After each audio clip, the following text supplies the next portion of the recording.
Magandang umaga mga kababayan. Live tayo sa Melo 947 BFM at nakasimulcast sa Bilyonaryo News Channel at DWAR Abante Radio 1494. Ako si Willard Cheng. Dito na tayo sa Usapang Totoo. May konting talino at puso para maintindihan natin ang nangyayari sa paligid natin. Ito ang Memo.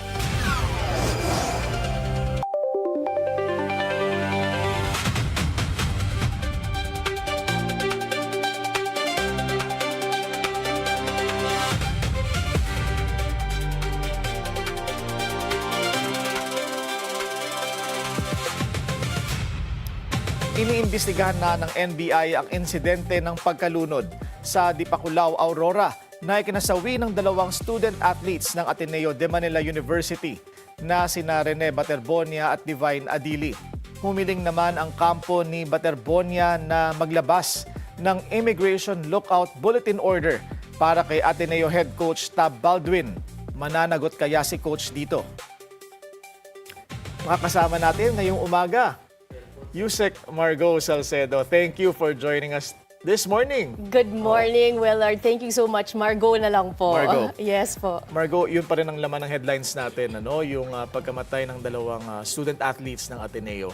I want to express our condolences to the family, not only of Rene Clerk, but also of the family of the Nigerian basketball player who will be sent back to, ni-request po kasi nila, di ba, na yung remains ibalik na lang doon. Napakalungkot po talaga for the basketball community. And of course, I think ang nagluluksa ngayon talaga is the entire province of Agsur. Kasi naalala mo, they had a very, very successful palarong pambansa. Ang galing-galing po ni Gov Cane, Santiago Cane. Nasubaybayan niyo po ba yung palarong pambansa? At doon nag-MVP si Rene. Actually po, Agsur po siya. He's from Agsur.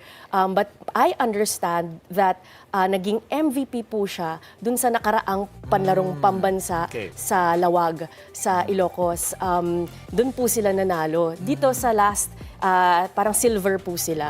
Pero MVP po siya. Talagang para siyang hero kasi very prominent na parang dream success story po na galing sa maliit na bayan sa Agusan del Sur. Naging national po siya, champion, MVP po. Yeah. Pag-uusapan pa natin yan mamaya. Yes po. Margaux, samantala, muli na namang naging mainit ang usapin ng soberanya ng bansa dahil sa nakitang Chinese structure sa Scarborough Shoal. Amungkahi naman ng dating Supreme Court Associate Justice na si Antonio Carpio, dapat na itong kontrahin ng Pilipinas sa ilalim ng Biodiversity Beyond National Jurisdiction Agreement. Balita pa rin sa dagat, Margaux, ang pag-uusapan din natin. Kapag nagsalita si Justice Antonio Carpio, kailangan pakinggan natin siya. Talagang hindi tayo lulubayan ng issue na ito, no? At dito nakataya ang kabuhayan ng mga mangingisda. At syempre, yung soberanya ng Pilipinas, naku, araw pa naman ang kalayaan natin bukas. Bukas, kailangan ipaglaban natin ang ating territorial integrity. Ating sovereignty. But meron ding angle dyan about not just the maritime, not just the biodiversity. Siyempre, ever since, siguro dekada na kasi itong China, di ba? Like, tinatry talaga nilang i-claim yung kanilang 9-inch nails. Sorry, lumalabas yung aking pagka... anong tawag doon? Carbon dating sa heavy metal. 9-dash line. But now, meron ding angle on yung dahil dun sa nangyari sa Strait of Hormuz, sa control nung area na yan. So, but we also would like to explore it kasi recently, naalala natin si Pangulong BBM has just come from Japan, di ba? And kasama po niya doon si Secretary Teodoro. So I think pinag-uusapan din doon kasi hindi lang naman Pilipinas yung ginaganyan ng China. Pati din Japan, pati Taiwan, pati India, Vietnam. Yeah, so isa po yung anggulo. But right now kasi I think ang nakita po nila ay isang floating island. Hindi po yun yung restaurant sa Makati Medical Center. na floating island. Oo, na mas malala ito. Opo, yeah. Saka anong implication nito kasi sa Scarborough Shoal siya nakalagay. And supposedly, traditional fishing ground siya ng mga mangingisda. Hindi lang ng Pilipinong mangingisda, kundi ng mga Vietnamese na fishermen and pati Chinese fisherfolk. So parang, kumbaga, delikado yan kapag tuluyan na nilang hinarang talaga yung entrance doon sa lagoon. And malapit na rin, Margaux, mag-anniversary, 10th anniversary ng arbitral ruling kung saan nanalo ang Pilipinas doon, di ba? Talaga, panahon pa ni President Aquino. Noynoy, yes. Pinoy, yeah. Doon sa demanda ng Pilipinas laban sa China, nanalo tayo doon, pero hindi pa rin kinikilala ng China. So, parang malaking question mark din. No? Paano ba dapat ma-enforce ang ruling na yan para naman magkaroon ng visa? That's right. Kasi kung tatandaan po natin, meron tayo dapat na sinusunod na UNCLOS, the Declaration on the Law of the Seas, na dapat nirerespeto ng lahat ng bayan, lahat ng bansa. Dahil kapag ito ay kinilala na, dapat kahit na ikaw ay hindi signatory dun sa UNCLOS, your nation should still recognize it. And then subsequent to that, meron nga nung arbitration ruling na talagang pinaghirapan ng administration ni former President Benigno Aquino III. And also, I remember distinctly si Ambassador Del Rosario, si former Foreign Secretary Del Rosario, talagang pinaghirapan po nila. And that was a victory for the Philippines. So, let's see.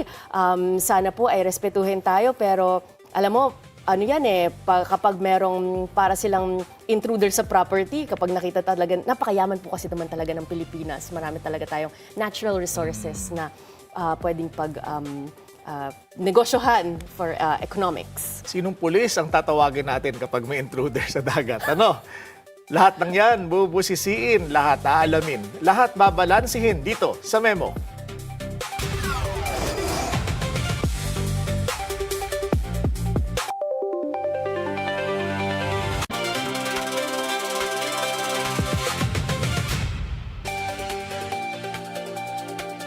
Hustisya ang sigaw ng pamilya ng dalawang atletang nasawi sa team building activity ng Ateneo Men's Basketball Team sa Dipakulaw, Aurora.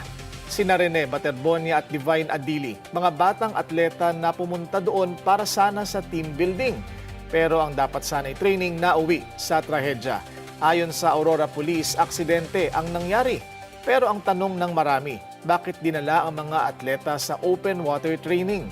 At bakit sa isang lugar na may mga ulat ng malalakas na alon at rip currents pa? Hindi na lang ito usapin ng sports, usapin na rin ito ng pananagutan, safety at pangangalaga at proteksyon ng student athletes. Makakasama natin kaugnay niyan ngayon dito sa studio si Quezon City 3rd District Representative at dating coach at basketball player din na si Franz Pumaren para pag-usapan ang issue pong ito. Welcome to Memo, Kong Pumaren. Good morning, Willard. Good morning, Yusek Margaux. Good morning po.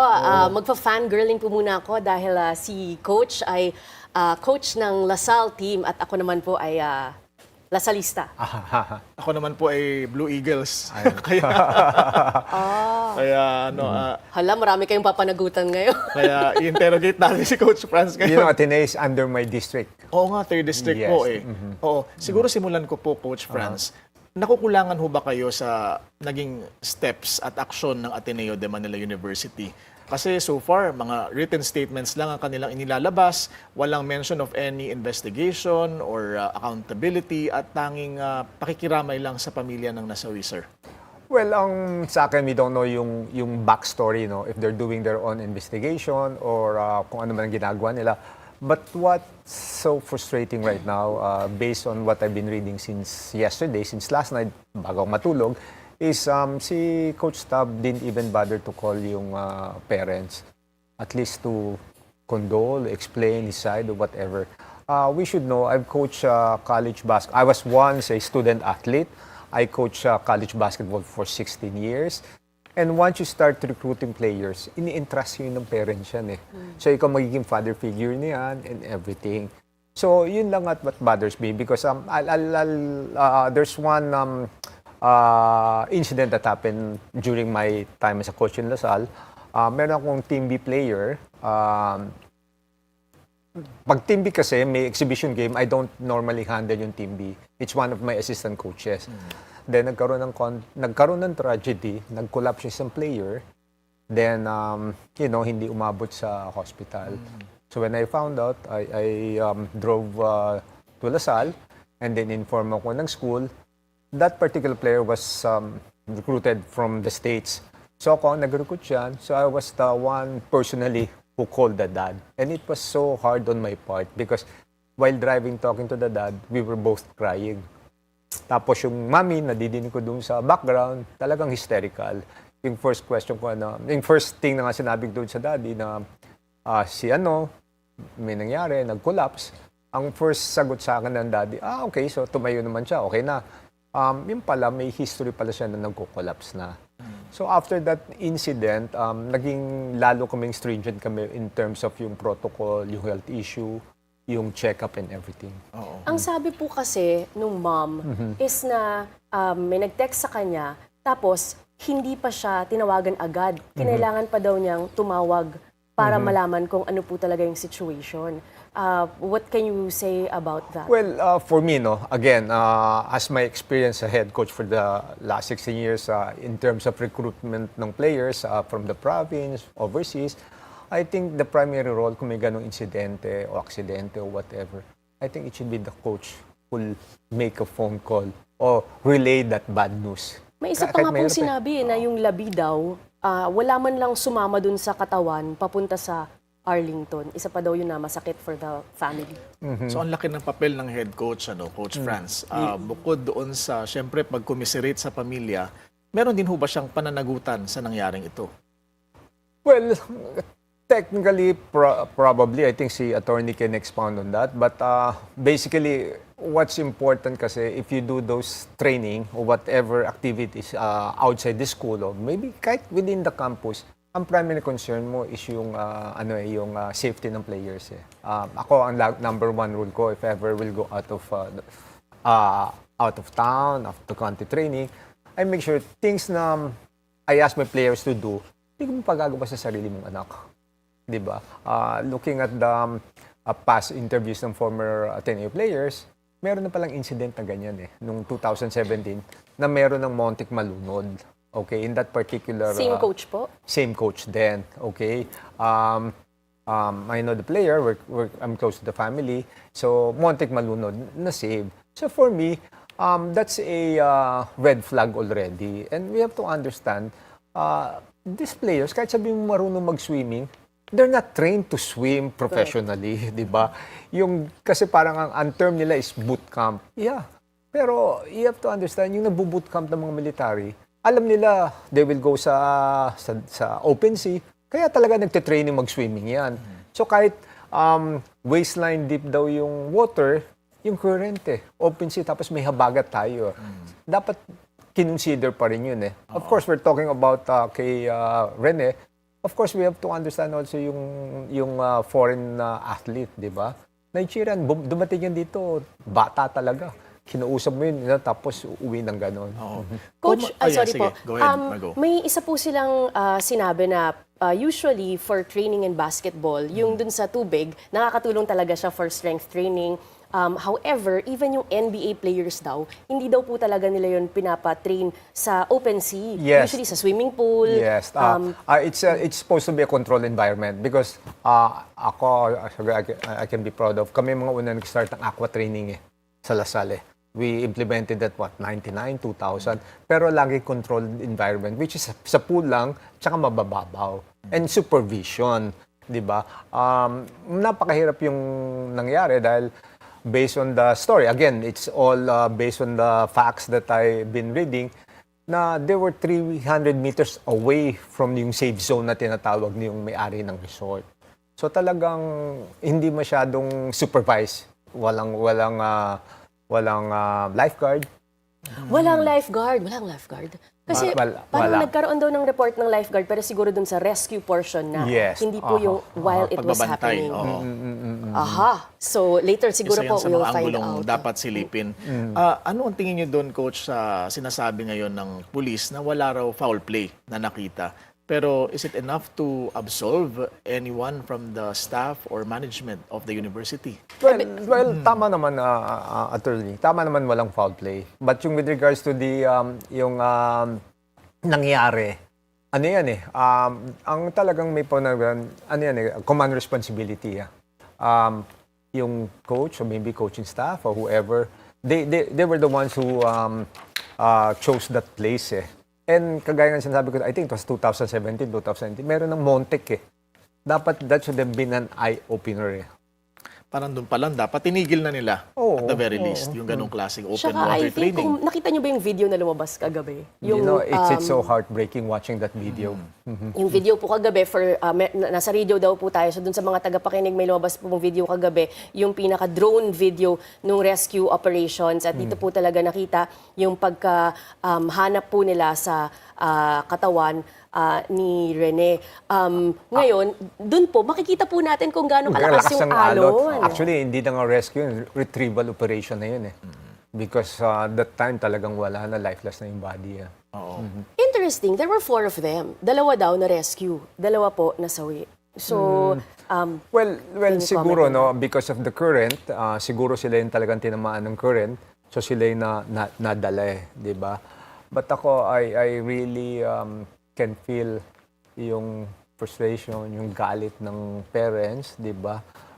Na up to now, walang nagasikaso. Dahil from what I heard, it was the local officials who flew them here. Hindi ata inasikaso. Probably they're in state of panic. But based again on our experience kami, we arrange everything kagad dun sa parents, everything from the States, pinauwi namin dito, in-arrange namin kagad. sinabi po ng Philippine Sports Commission na hindi standard ang ganitong training. Ano po, what's your comment on that? Well, every coach man iba yung views nila, ideas on in training eh. Sinasabi lang, it's part of building up yung character, yung team building nila, brotherhood. But for me, no, you can build those things naman without trying to put your place in a situation na nakakatakot eh, di ba? Being a coach kasi, it's outside the training facility, you can instill on them yung discipline eh. And you have to take care of yung parang teammate mo, parang brother mo na rin yan eh. I think yung public po, galit sila, especially in social media, you will see, not only because of yung sa training portion, but because of the response of the school after. Yung bang meron po silang isang statement, however, parang after that statement and then yung follow-up statement, parang nag-ending na daw po doon. Masyado daw mabagal. Although, we understand from the news also that the president himself met with the mother afterwards. As a former coach and also with UAAP, do you feel that may pagkukulang po dun sa pagbigay ng impormasyon sa public? Kasi di ba kanina sa pagbasa po ni Willard ng news, ang sabi po ng nanay is hindi nyo na mababalik yung buhay niya, pero bigyan nyo lang ako ng tamang eksplanasyon kung ano po talaga yung nangyari. And parang hanggang ngayon wala pa rin. Well, it's so hard to answer that. Like what I mentioned, baka may mga backstory dyan. Baka behind the scene, they were talking. But tama rin yung sinabi mo. They should have been more aggressive in trying to address what transpired eh. Unang-una yung nangyari doon. For me, get in touch with the family, send them here. Meron pa ako nabasa na wala man lang sumalubong from the school when they arrived from the province. Ang alam ko, si Governor tumulong dyan. Yung 2 colleagues ko tumulong, si Congressman Eddie Bong Plaza at si Congressman Alfela, nag-arrange yan eh. So, sige po. Yes. Kailangan daw po, Coach, ay i-review ang safeguards para hindi na maulit ang ganitong klaseng trahedya. Ano po sa tingin ninyo ang mga regulation o protocol na dapat ipatupad para masigurong ligtas ang mga student-athletes? Siguro kasi meron tayong yung Student Athlete Welfare Act. I think it's Republic Act 10676. I think we just have to amend certain provisions there.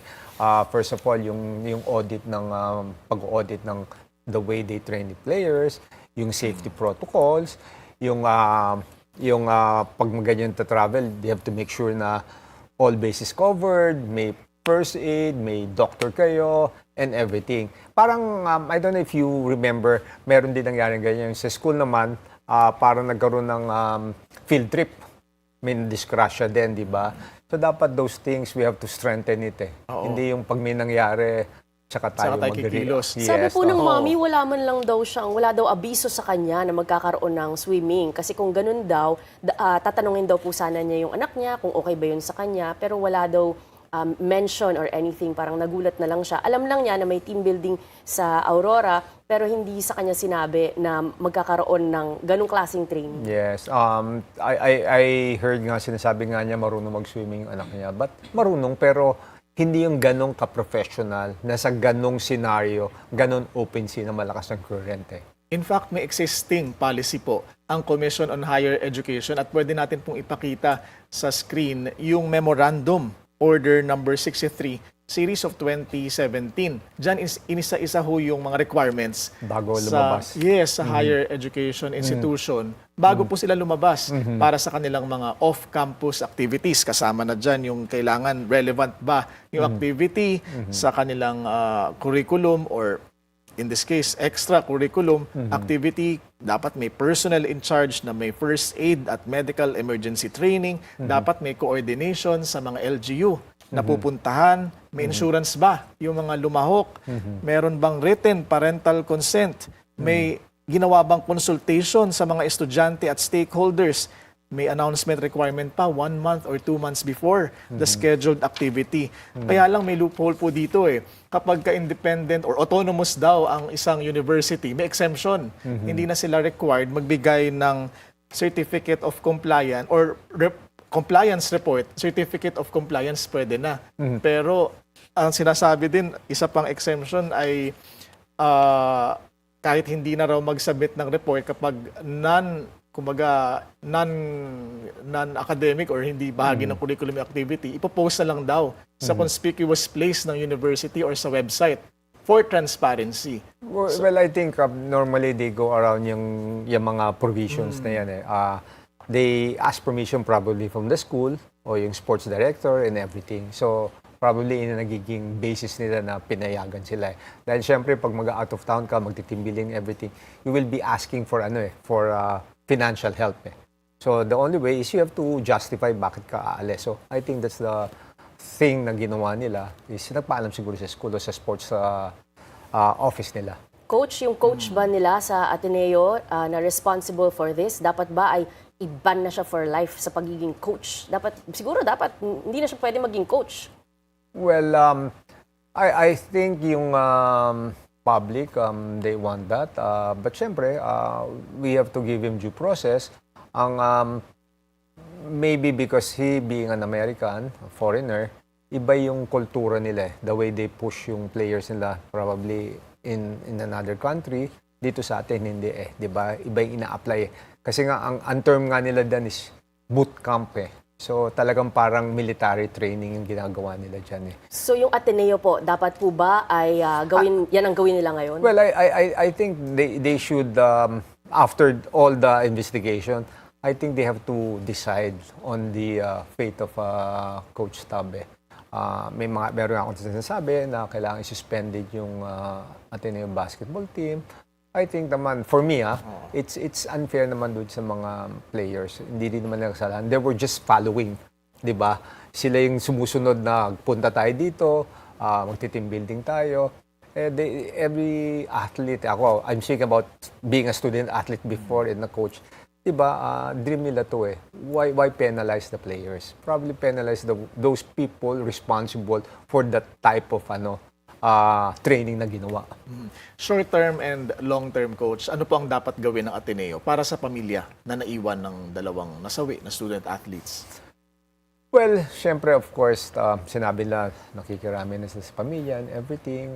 I think they have to look at the whole picture. Probably they have to take care of yung family in terms of probably, kung ako yun if I'm the coach, I will recommend at least to give scholarship to the brothers sa mga siblings eh.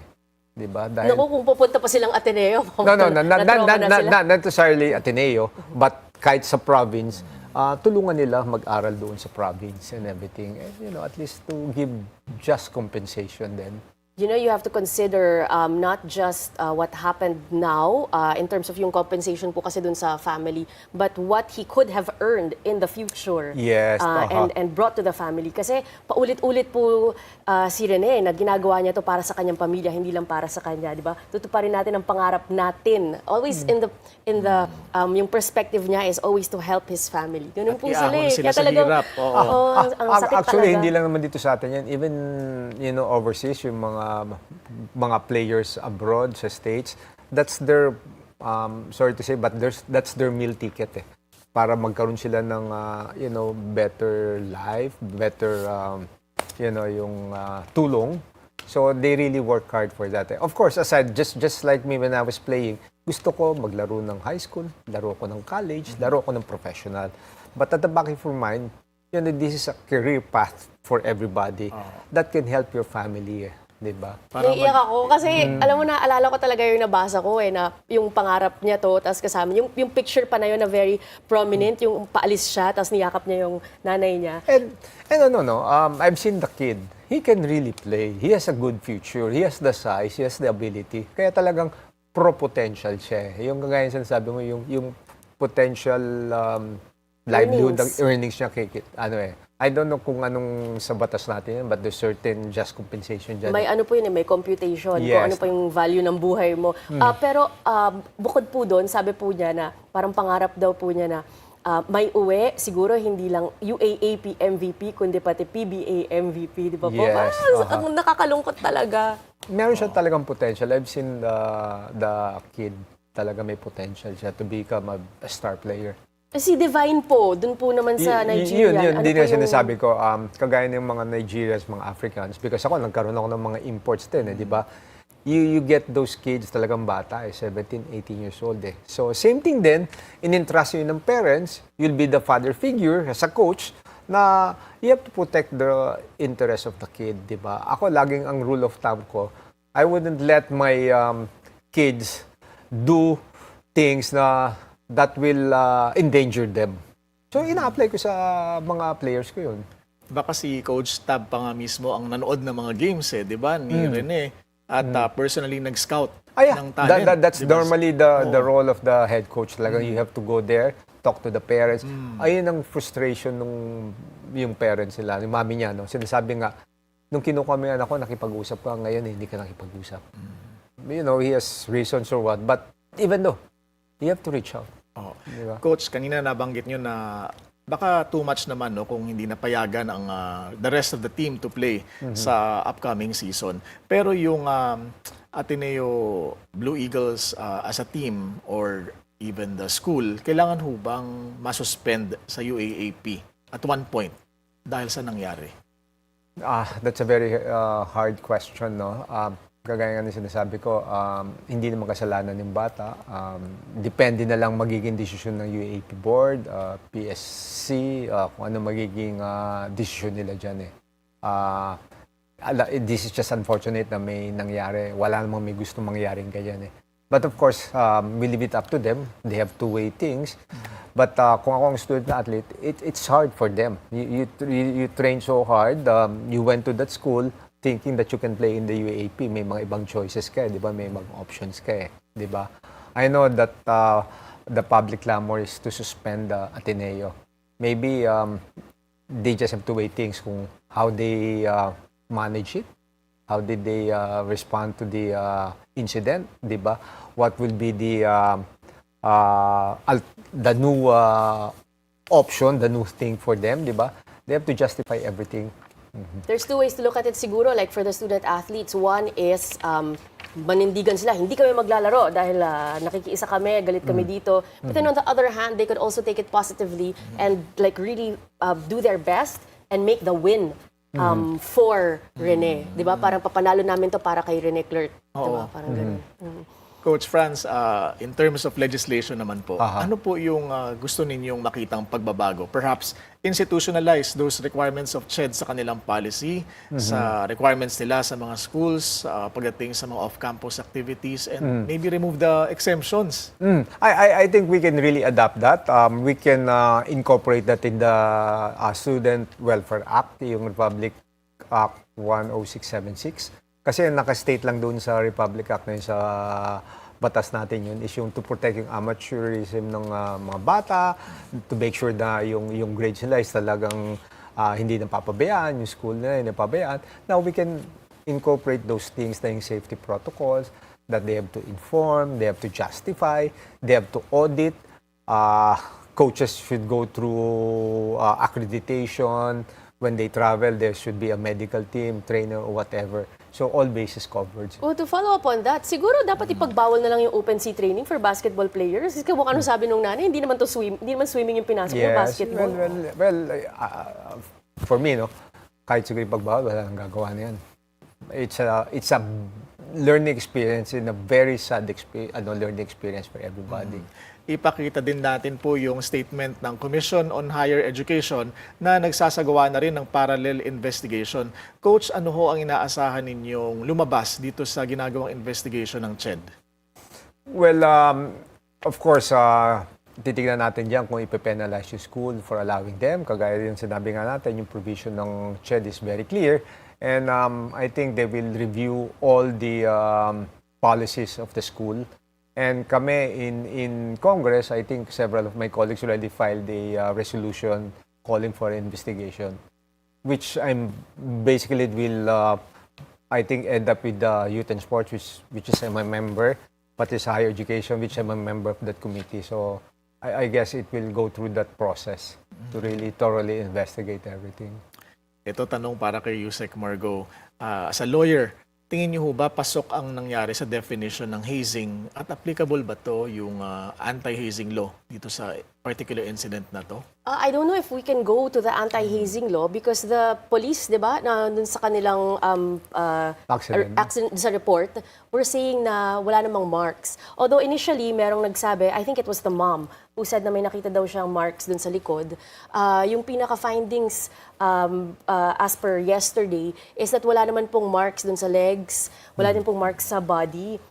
And dun po sa pinakitang drone, wala naman pong yung sinasabi nilang ankle weights. Yes.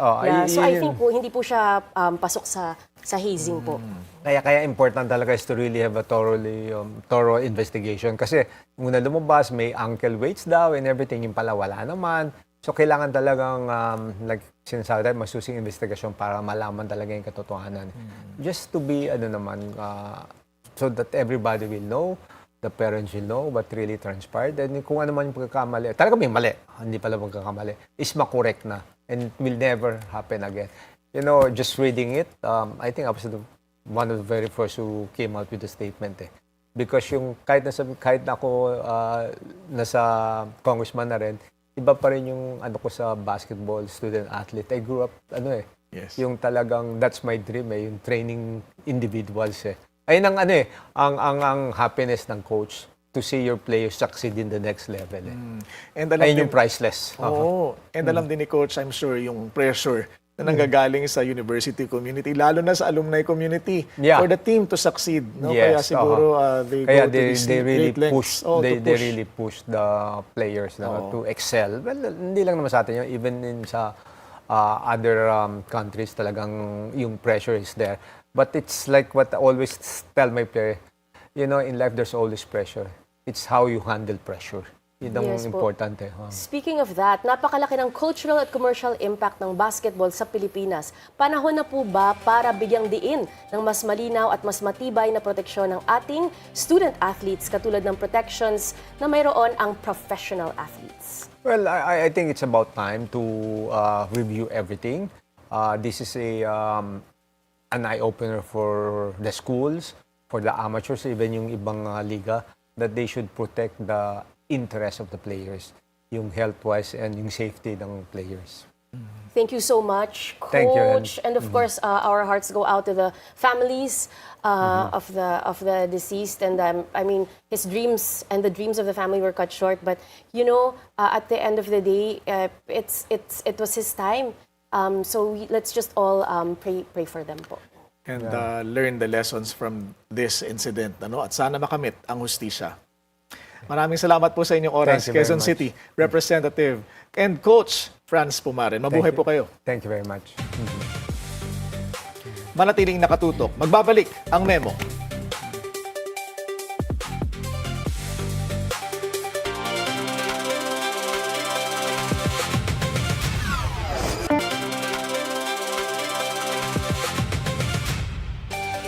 Nagbabalik po ang Memo. Tuloy-tuloy pa rin po tayo sa pag-uusap tungkol sa nangyari sa dalawang Ateneo varsity players. At nasa linya ngayon ng telepono ang Public Information Officer ng Aurora Provincial Police Office na si Major Lorena Bautista. Good morning po sa inyo, ma'am. Good morning po, Sir Willard. Ma'am, opo. Yes. Unang tanong po, ma'am, common knowledge ho ba na mapanganib ang Dipakulaw at talagang malalakas ang alon doon?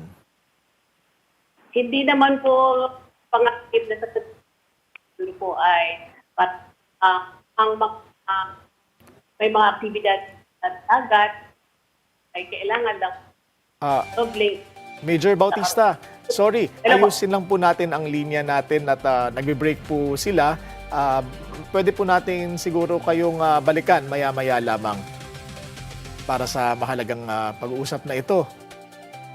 Ayan, Margaux, no? Napaka-mahalagang malaman yung update din sa investigation, ano? Kung ano talaga yung nangyari at piece together. Tama, it's very good that we have the PIO of Aurora here kasi kailangan natin malaman kung ano yung responsibilities, hindi lamang ng school, kundi pati na rin ng LGU at pati na rin ng resort. Kasi if we would recall, ang sabi nila is na, sabi ni Coach kanina lang, na yung pag-swimming daw nila was 300 meters from the resort. Ewan ko kung lumampas sila dun sa 300 meter safety zone na yon. And then tama din yung tanong mo kanina kay Major, kung madalas bang maalon doon and ano ba yung safety measures that they would have. Nabanggit din kanina ni Coach na mukhang walang lifeguard. So siguro dapat malaman kung, di ba pag nanonood nga tayo ng Baywatch, parating may lifeguard sa mga ganyang area. If it's a place where you would have the public swimming, dapat siguro SOP na merong lifeguard doon. So these are some of the questions that we need to find out from Aurora. Kaya paborito ng mga surfers talaga, no, itong Aurora dahil known sila sa big waves. And the province is facing the Pacific Ocean. Kaya siguro ganun din katindi yung kumbaga rip currents doon. Hindi sila dapat parang naglalakad-lakad lang doon. So dapat pala siguro surfing. So tama talaga yung nanay Hindi naman swimming yung pinasok ng anak na, hindi din surfing. Yes. Basketball talaga. So maraming pananagutan dyan. I think yung barangay, yung LGU, ano ba yung safeguards that they had? Those are important questions to ask. Saka may coordination ba? Number one, di ba, ang university doon sa local authorities para ma-provide nila yung ganong adequate protection. Doon sa binasa mo kanina from CHED, nakasulat doon dapat may coordination with the LGU. So it was very clear with what you read just earlier. Sana hindi maging kumbaga refuge ng mga yan. Yung exemption na meron pala para sa mga autonomous universities. And just go around the law, di ba? But you know, Ateneo has always been very prudent in enforcing these. I went to Ateneo myself, but now even the students, alumni, even priests of the Ateneo have been speaking out about this. So you're right, there should be, dapat kasi may urgency in action ngayon, which I think that's what people are complaining about, is parang walang sense of urgency in the response. And siguro naman may crisis management team ang university, sa laki ng university, at parang corporate na ang pagpapalakad sa ganyang kalaking universidad So we expect no less, di ba, from a university of that kind. Siguro we can also find out kung yung coach mismo nag-coordinate with the LGU or yung coach mismo humingi ng proper safeguards from the resort. I think the fact na nakalampas yan, na meron silang exercises na walang lifeguard around them, kung totoo man na walang lifeguard, is also reflective on the coach. At siguro talagang, Margaux, no, kaya marami ang sumusubaybay sa storya na ito at marami ang galit dahil nakikita ng mga Pilipino ang sarili natin sa sitwasyon ng mga magulang ng nasawi. Tsaka talagang malungkot talaga tayo dahil kay Rene Clert. Kasi alam mo talaga, after talaga nung palarong pambansa, it was such a big win for athletes, for AgSur, talagang pride of AgSur talaga siya. And yung ginawa po talaga ni Governor Cane para may angat ang atletang Pilipino. Tapos mangyayari yung ganyan. So napakalungkot po talaga. So much promise and potential, Margaux. Nagsisimula pa lang sa buhay, 19 years old pa lang si Rene at ito ang nangyari. Opo. Eh, huwag natin kalimutan si Divine. Yes, si Divine also. And condolences as well to his family. Samantala, manatiling nakatutok po at magbabalik ang Memo.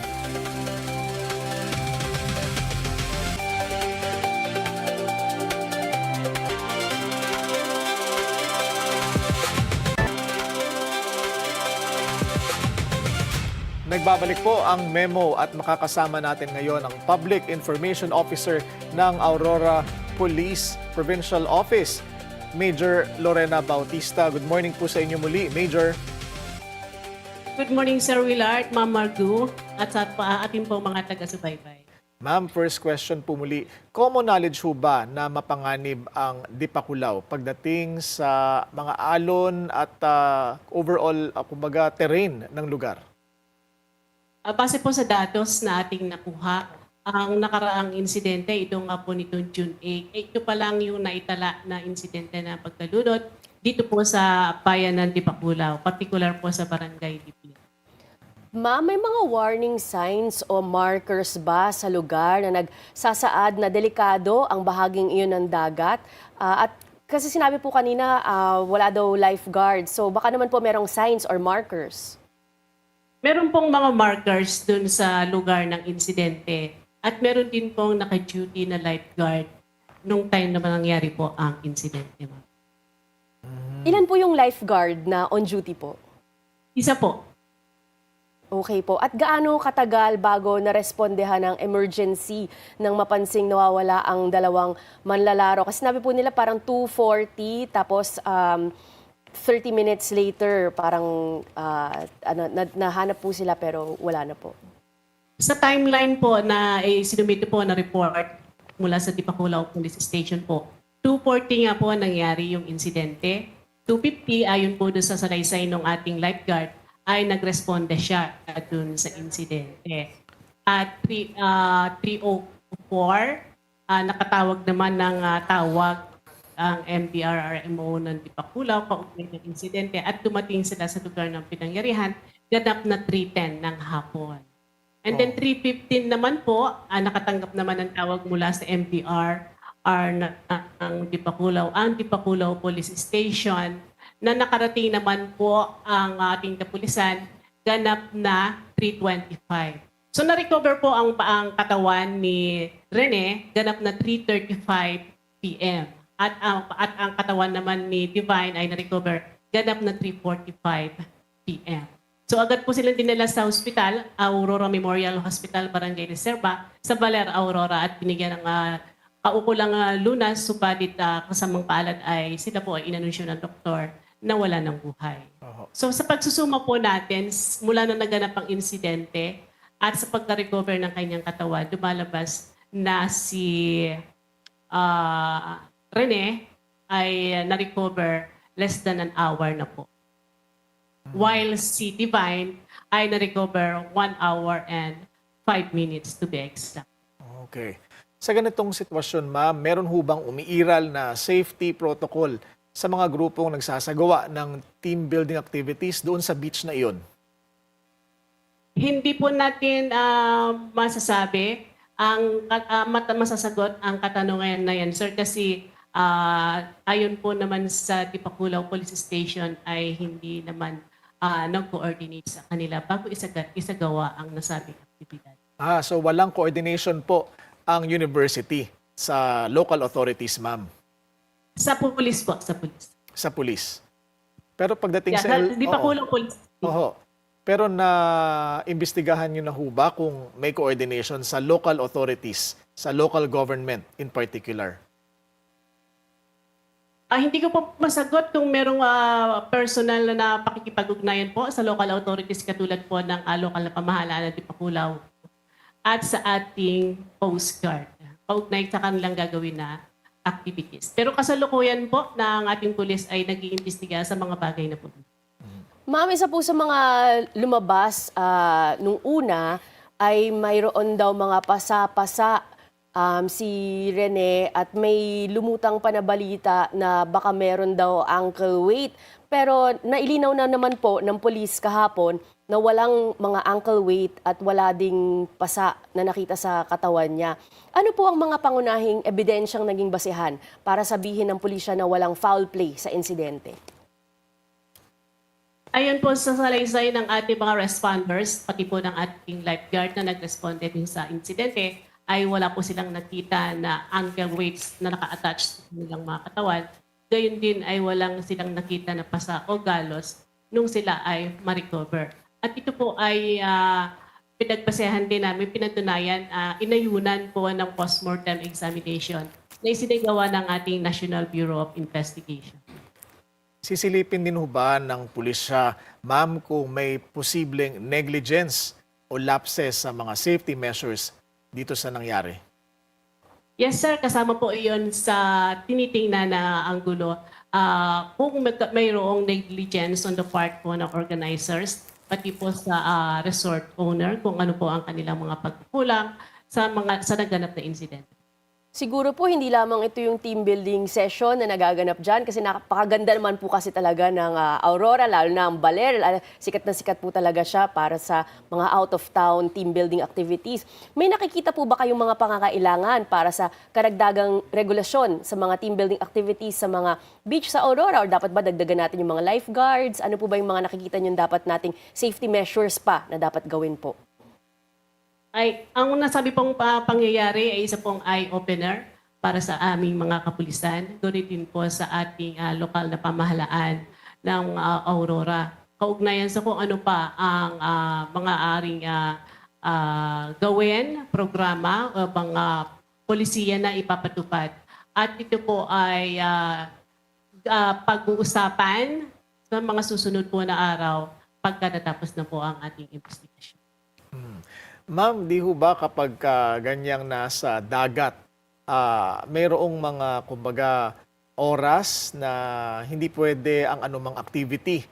Kapag halimbawa, mataas ang alon at that particular time, meron na ho bang impormasyon kung at that particular time na isinagawa ang activity ay, kumbaga, napakataas ng alon, bawal ang anumang activity? Base po wala pong anunsyo ang ating PDRR kung na mayroong gale warning o delikado ang mga aktibidades sa panahon ng insidente. At kung napatunayan, ma'am, na may pagkukulang halimbawa sa safety protocols dito sa nangyari, sino ho ang maaaring managot? Yes po. Kung mapapatunayan at makukumpleto na po ang ating investigasyon na isinasagawa, ay magbibigay po kami ng kaukulang mga detalye kung sino ang ating pwedeng mga papanagutin sa mga nasabing insidente po. So sa ngayon po kasi ay hindi pa final ang ating sinasagawang pag-iimbestiga ng ating PNP, CIDG at NBI. Kanina po nabanggit po ni Coach na meron daw safety area. Kung meron po bang safety area na yun, ano po ba yung safety area na yun? And if they had stayed within that safety area, naiwasan po kaya sana ang trahedyang ito? Pardon, ma'am? Yung sa safety area po, dapat po ba they should have just stayed within that safety zone? Yes, sir. Yes, ma'am. Kung halimbawa, kung meron pong mga designated safety area, so doon lang sila po pwedeng manatili o magsagawa ng mga water activities. So doon sa mga pinagbabawal ay talaga pong pinapaalala po yan ng ating mga resort owners and managers na hindi sila dapat magtungo doon sa lugar na iyon. Maraming salamat po sa inyong oras. Police Major Lorena Bautista. Thank you, ma'am. Maraming salamat, Sir Willard, Ma'am Margaux. Manatiling nakatutok. Magbabalik po ang Memo.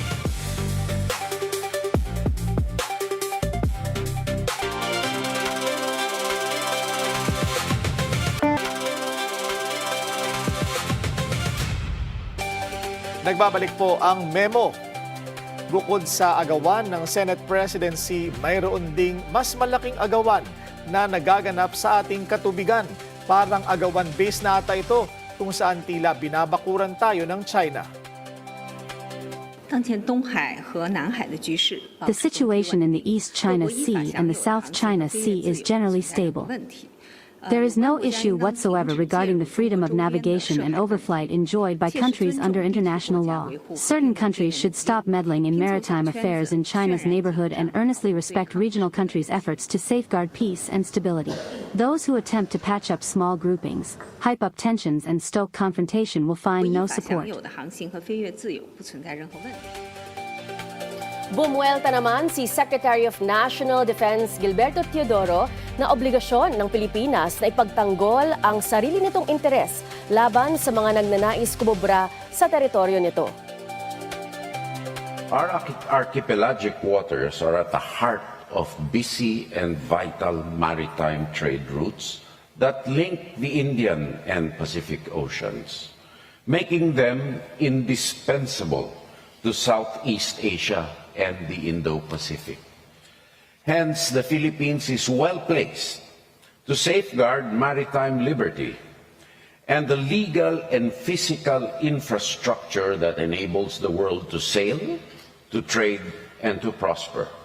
We will do our part in defending the autonomy of ASEAN member states and in ensuring that Southeast Asia remains peaceful, stable, and free from undue influence of any single hegemon, particularly those that have interests actively antagonistic to any of our member states. Makakasama natin ngayon ang isa sa mga nangungunang maritime security experts sa usapin ng West Philippine Sea, SeaLight Director Ray Powell. Welcome to Memo, Ray, and good morning to you. Hey, Willard. Hi, Margaux. How are you? Good morning and thank you for giving us this time to interview you. Where are you right now? I am at home in California. California, all right, okay. So I hope we didn't catch you at a very bad time. No, it's great. Right at the perfect time. Corina, our co-anchor, is on the way to California for the Balitang or the North American tour of Bilyonaryo News Channel. So maybe you can meet up. Well, she's welcome to stop by. All right. First question, Ray. Since May 28, when SeaLight released or saw from satellite images this Chinese structure found in the entrance to the lagoon of Scarborough Shoal, what has SeaLight found further? Has there been additional structures of China in the area? Well, unfortunately for SeaLight, the cloud cover over Scarborough Shoal has been pretty bad. So we have not been able to get anything new, although we're certainly looking. So the things that have been released as of yesterday by the government, by the AFP, by the Coast Guard, have been really helpful. Mm-hmm. And the structure, we understand, was found in the southern entrance to the lagoon of the shoal. What are the implications then of this discovery to, one, the livelihood of Filipino fisherfolk, and two, to the maritime rights of the Philippines? Although we know that China has been exercising effective control of Scarborough Shoal since 2012 and has effectively restricted access to the area. Yes, and that's why the immediate implications to Philippine fishermen probably are nothing, because China has so effectively locked down Scarborough Shoal and essentially created a 25 to 30 nautical mile exclusion zone that restricts Filipino fishermen and Philippine government vessels from getting anywhere close to the shoal. In fact, I was chuckling to myself when you showed the Chinese spokeswoman talking about how everybody enjoys freedom of navigation. I wanted to raise my hand and ask her, how China will react if Philippine Coast Guard decides to exercise freedom of navigation within 12 nautical miles of Scarborough Shoal. I think that they probably would say that that was not allowed. So anyway, so I think that with regard to Filipino fishermen, their situation has been dire, really, especially this last 2 years when China has been enforcing its exclusion zone. So that's already bad. With respect to Philippine rights, what we're concerned about is that this is the prelude to more, right? So China, I think, has realized that at this point in time, if they were to put up a permanent structure on the shoal itself, that would probably be too much for the Philippines, for the United States, probably even for ASEAN. So now what they're doing is what we like to call salami slicing. They're doing little things that set the stage so that later on they can say, well, we were there all along. Our former justice from the Supreme Court was saying that the Chinese should not do this because of the rights of the Philippines to maritime biodiversity. Could you comment on that? And also, what is this floating structure? What is it even, and how big is it? Well, I think, again, the AFP and the Coast Guard have been they have better information than I do. So what they've said is 6 or 7 meters by 6 or 7 meters. And so it's barely big enough to fit these 6 people that seem to be wandering around on it. And they've got this big, antenna tower, I guess I call it, in the middle. We don't know what it is. They could be doing some kind of scientific research or environmental monitoring. We know that they have really done a lot of damage to Scarborough Shoal in that 10 plus years that they had their giant clam harvesting going on. They stopped that 2 years ago because I think they realized how much damage they had done to the shoal. So it may be, by the way, they issued a report saying that they hadn't done any damage at all, but nobody believes that. So it may be that they're out there looking again. And if so, maybe the implications aren't that bad. But with China, there's never just one simple answer. And so, the Philippines is absolutely correct to be extremely concerned and want to keep sort of raising this issue to international attention, because if China were to inhabit Scarborough Shoal, it would not only be a major national security problem for the Philippines, it would be yet another clear violation of the 2002 Declaration on the Conduct of Parties in the South China Sea that China signed with ASEAN. And so, this is something that we have to keep a very close eye on. Mm-hmm. You mentioned earlier, Ray, that this could be a prelude to more. And so are you seeing a repeat of the Mischief Reef situation in 1995 when China started building little structures and eventually led to its occupation of a feature in the Spratlys? That's absolutely what everyone is worried about. There's a reason everybody is talking about it. And that's, I think, why you're not seeing, fishing shelters on stilts there this time. One, because China knows that everybody knows their playbook. And two, because they're so easy to see and keep track of. So, that's why I think they're just having to move more slowly this time with these sort of, micro gray zone moves to try to, again, set the stage so that later on, maybe if they want to take the next step and put something more permanent there, they can just say, hey, don't worry your pretty little heads about it. You didn't worry about it last time, so why you're worried about it this time? That's why it's a good idea for the Philippines to openly worry about it. There's an interesting angle on this structure, is that sometimes it disappears. And so that it's movable. So what is that strategy of China on that? Like, are they moving it around? Yeah, it seems to be moving around the lagoon. So, and there could be good scientific reasons for that, right? If you're supposed to be doing scientific research, a lot of the damage done by giant clam harvesting happened in the middle of the lagoon. So if that is the reason, I'm being very speculative here, so I don't want anybody to say this isn't definitely the case, but that is how you might do it. Of course, what worries everybody is the fact that it can go on stilts. And so it certainly was on stilts, and you saw that in some of those pictures that they released yesterday. And so that means it can go from floating around to being this semi-permanent structure again. And again, semi-permanent structures could have a habit of becoming permanent structures. The Arbitral Award, Margaux, Ray, the 10th anniversary of which, incidentally, we are marking next month, stated that Scarborough Shoal is a traditional fishing ground of Chinese, Vietnamese, and Filipino fisherfolk, and China cannot effectively prevent Filipino fishermen from fishing in the lagoon. And so, what do you think should the Philippines do, aside from openly worrying and taking some diplomatic action and filing diplomatic protests? What should the Philippines do in this case, as well as its allies?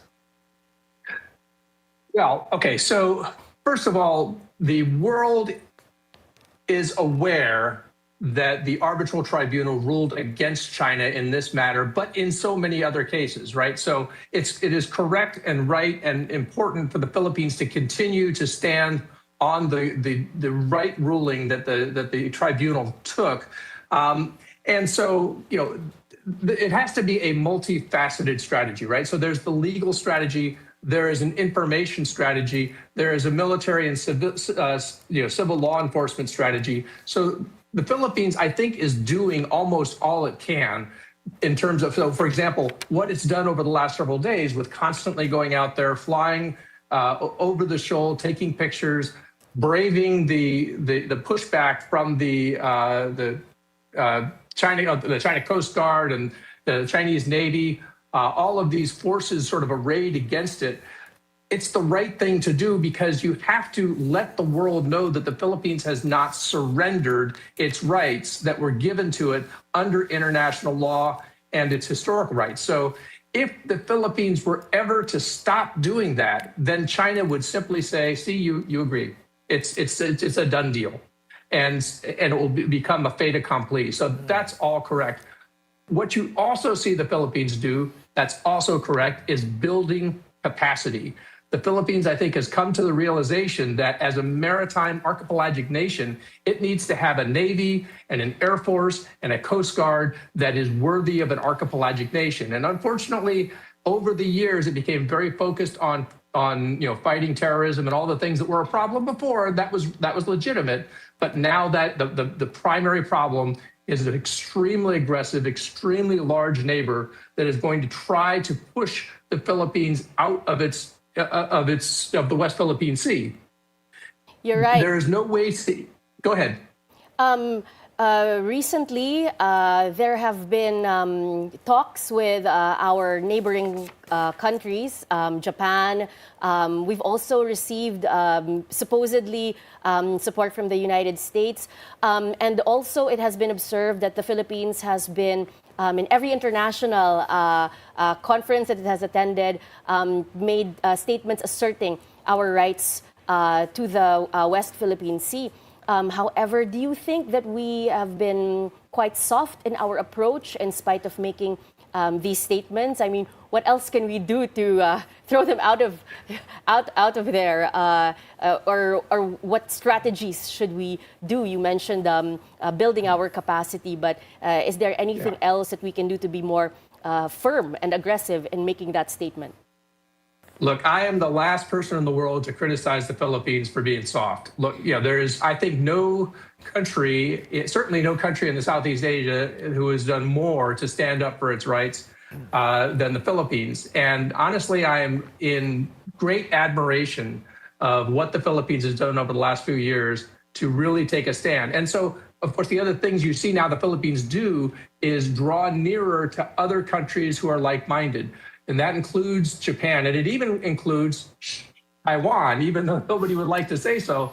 But you see those links being drawn because the Philippines is realizing. I mean, we saw this incredible spectacle over the last couple of days of this Chinese flotilla going out beyond the first island chain, beyond their famous 10th dash line, and into the Philippine Sea and patrolling where the Philippine and Japanese EEZs meet, because the Philippines and Japan had the temerity to announce that they wanted to have talks to delimit their borders. And so China's response to that is to reach all the way out there and say, well, no, that's ours too. So China's maritime ambitions are ever expanding. And it is very wise for the Philippines to want to draw nearer to Japan and other countries who understand what international law is supposed to mean. These kinds of activities of China, Ray, is this something that a binding code of conduct between ASEAN and China can address? Well, this year, the Philippines is serving as chair of the ASEAN, and earlier there was mention of a target to conclude the code of conduct and negotiations on it this year. I am sorry to be the fly in the ointment. There will not be a binding code of conduct this year or next year or the year after that or maybe in my lifetime. And the reason is simple. China doesn't want one. And if China did want one, what it would say would be nothing that the Philippines would want. Because the question ultimately with the binding code of conduct is who does the binding. And China will never put up with anybody but China doing the binding. So China would want to make sure it has veto power over any binding authority that a code of conduct would put out there. And so this is something that's just not going to happen. And I remember when the Philippines started, and maybe it's just pro forma, and every chair has to say the same thing. We want a code of conduct this year. But we've been doing this for a quarter century. It's not going to happen. And so we would have to live with that DOC, Declaration of Conduct, which is not binding. Yes, and the one that even so, China has repeatedly violated, systemically violated in almost every way imaginable, right? So the DOC says, that you should not do things that exacerbate tensions. It says that you should not deprive other countries the freedom of navigation. We've already talked about that. It says so many things that are clearly things that China is doing now are things that China is not supposed to be doing now. So China is not interested in anything that binds its own hands. It's only interested in things that binds other countries' hands. You mentioned earlier the salami slicing, and also I read somewhere that the economic impact of this would be maritime resources worth around $5 trillion. How would you? What is the impact of that? And then at the same time, the U.S. has been becoming very friendly with China recently, with President Trump visiting China, and also there were discussions in Singapore. How would you assess the current balance of power between the U.S. and China after those discussions, and how would this affect the actions of China? Yeah, so you've been seeing a little bit of gymnastics happening with the United States. So yes, you're right. The president went to Beijing. He was very friendly with Xi Jinping. He's always been this way whenever he's around Xi Jinping. It is, to many of us, we don't like it very much. We would rather he looked like he was taking a little bit of a harder line. I will say, though, in the defense of the administration, his senior officials have actually been pretty tough, and that includes Secretary Rubio and Secretary Hegseth. And of course, the other thing is that the U.S. Congress has actually, this is one of the few things that the Congress gets united on. I actually testified on Capitol Hill back in October, and every day the Republicans and the Democrats are fighting over something. But I came in along with a couple others to talk about gray zone warfare in East Asia. And everybody was united in believing that we needed to push back harder against China. So, it's never a clean answer coming from an administration, and Donald Trump's a hard guy to figure out. But I think overall, the U.S. is actually behind the scenes, maybe, and in some cases publicly, has actually been pretty tough. And by the way, if I were to be one country or one ally of the United States right now, I wouldn't want to be in NATO, because those guys are all getting hammered on every day by the administration. But the Philippines has actually been probably among the most favored allies coming out of this administration in the last couple of years. So it's actually been comforting to a guy like me, who of course cares very much about the Philippines. Thank you so much for your time, SeaLight Director Ray Powell, and good evening there in California. Thank you. Thanks so much. Thanks, Willard. Thanks, Margaux. At ayan po mga kababayan, sana'y nakadagdag kami sa paglilinaw ng mga issue. Tandaan na anuman ang ating pinagdadaanan, tayo din ang pwedeng gumawa ng paraan. Walang mabubuli kung walang magpapabuli. Wala mga api kung dito tayo magpapa-api. Tama ba yun? Kung hindi tayo magpapaapi. Live tayo sa Melo 947 BFM at nakasimulcast sa Bilyonaryo News Channel at DWAR Abante Radio 1494, Lunes hanggang Biyernes mula alas 7 hanggang alas 9 ng umaga. Ako si Willard Cheng. At ako naman po si Margaux Salcedo. Hanggang bukas, ito ang Memo.